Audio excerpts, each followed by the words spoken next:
Hello, everyone. My name is Mr. Barden, and the other day I got a few questions from some students who were unironically asking about how to write a check. So I figured I would just make a relatively quick video just to kind of go over this. I'm not going to go into a ton of detail and history of checks and all that. I personally feel that they're, working their way out of mainstream use, gradually.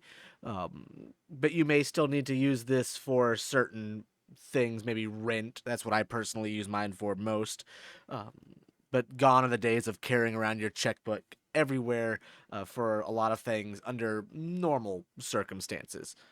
So basically, just a check is essentially almost like a promise to pay X amount of money to a person out of your bank account. It's a little different from cash, which has no whoever holds the cash has the value, or a money order where you have to pre-buy it. You can write a check for whatever amount you want, but as soon as it gets cashed, if you don't have the funds in the account, then that you could run into a problem. Uh, so just a quick little description of what's going on here with the check.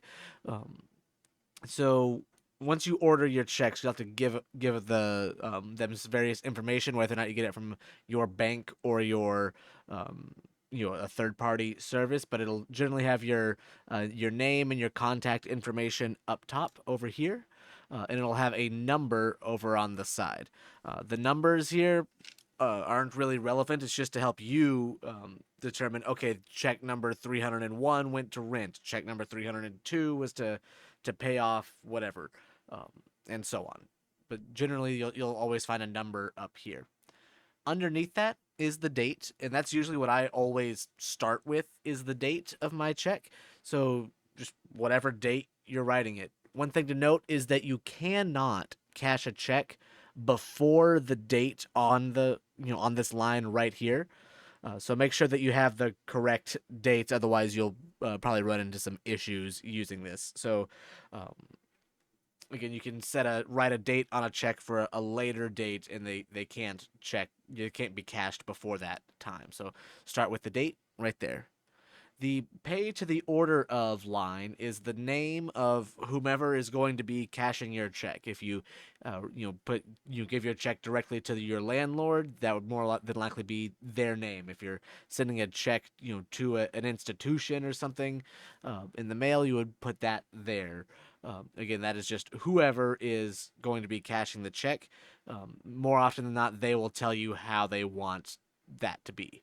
If if you've probably heard of this, making a check out to cash is the phrase, and that is just writing cash on this line. And basically, at that point, anyone can take the check to the bank and they don't have to prove that they exist. They could just exchange it for cash out of your account. So that is a very dangerous thing to do. And if anyone tells you just to make the check out to cash, that is generally a red flag. Okay, moving on. Next to that, it's a little hard to see on this Google image I found, but there's a little box over here on the right, under the date, and then again to the right of the payee line right here, and that is where you write as a number, how much the check is for. So if I'm gonna pick some numbers kind of random. Let's say you are paying a $1,000 rent check, you would write the numbers 1,000, you know, and then .00 because no decimal points, no cents in that.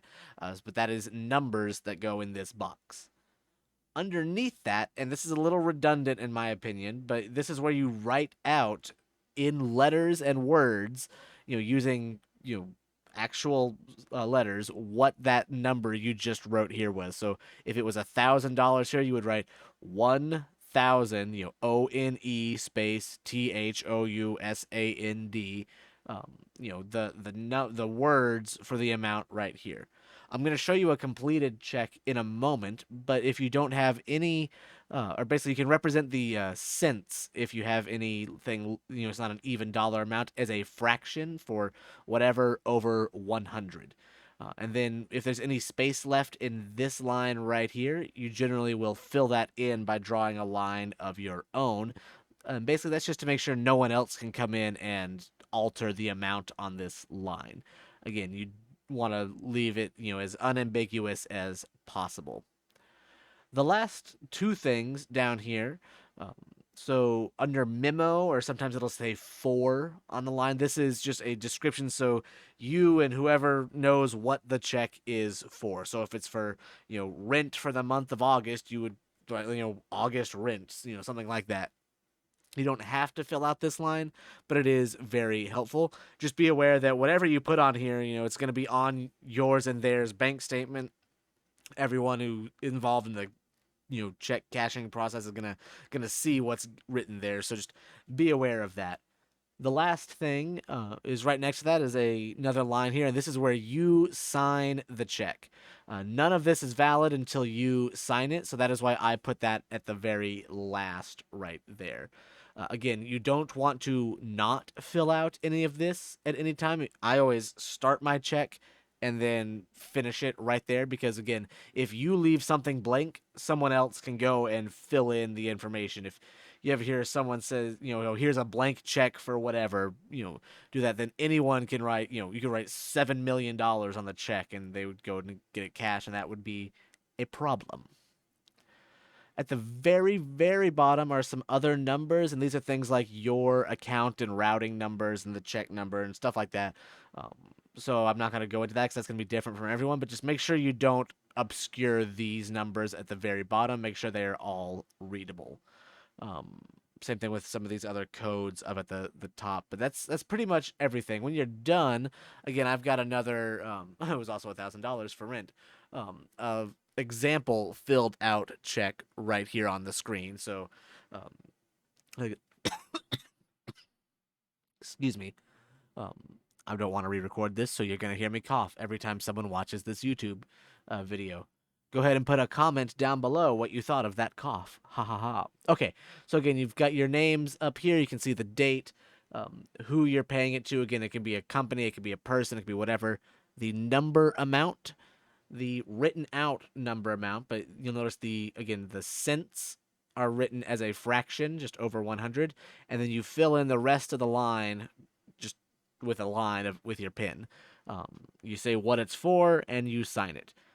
That's the very last thing I forgot to mention is you want to fill this out in pen and ink, so that way nothing can be changed or altered. You may run into issues trying to deposit or cash a check that is not written in ink. I recommend just keep it simple, like black or blue. Just make it nice and easy.